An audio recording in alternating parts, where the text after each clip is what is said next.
Did you hear an apology in there? What was your take of Jimmy Kimmel's comeback last night? Link, I don't think it was an apology. He's saying it wasn't his intention. I don't buy it. I'm sorry, because you don't say it. You know that your words matter. You've been doing this for 20 something odd years. You know what you're saying matters. You know that when people hear it, what rolls off the tongue is going to land on people, lest you don't make the joke.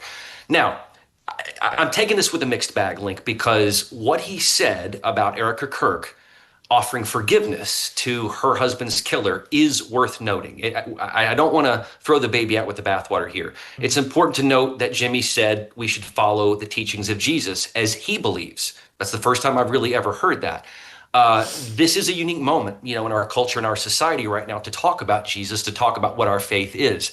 It just seems a little strange coming out of the mouth of someone who just trashes Donald Trump and the right and MAGA and Charlie Kirk and all of his followers on a daily basis. When he says it wasn't his intention, I don't see how there's any other intention to it, to say that this guy was anything other than MAGA. He has to know that it was blatantly false. And so when Jimmy Kimmel cries free speech and the government taking away his speech, I don't know if there's sincerity to it. I don't see it that way. I don't think the government forced his hand. It was a decision based upon capitalism and Sinclair's affiliates and Nexstar's affiliates.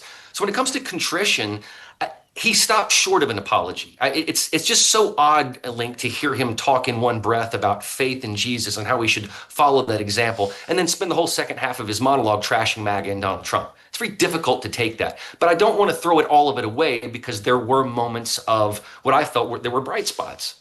Mm-hmm. No, absolutely. I would have respected him more as a man if he just said, you know what? I apologize. I am sorry. I screwed up. Because every once in a while, you got to just look into the camera and say, you know what? I really screwed up. But he really lied and obfuscated the truth on purpose. He knew when he went out there and said the guy was MAGA and he tried to paint Tyler Robinson as right wing. They knew it was a lie, but they were trying to do it to push a narrative that they thought their audience would like. I mean, my perception of him getting choked up was that he saw his career potentially slipping away for the first time in a long time. He's sort of been able to coast. He hasn't had to work that hard. He's been on TV talking to his niche audience, and for the first time he was rattled and thought his career was going to slip away. I think Jimmy Kimmel, for the first time in years, being this Hollywood elite who hosts the Oscars, he got his ass handed to him and he was humbled. I think he was humbled for the first time in a long time.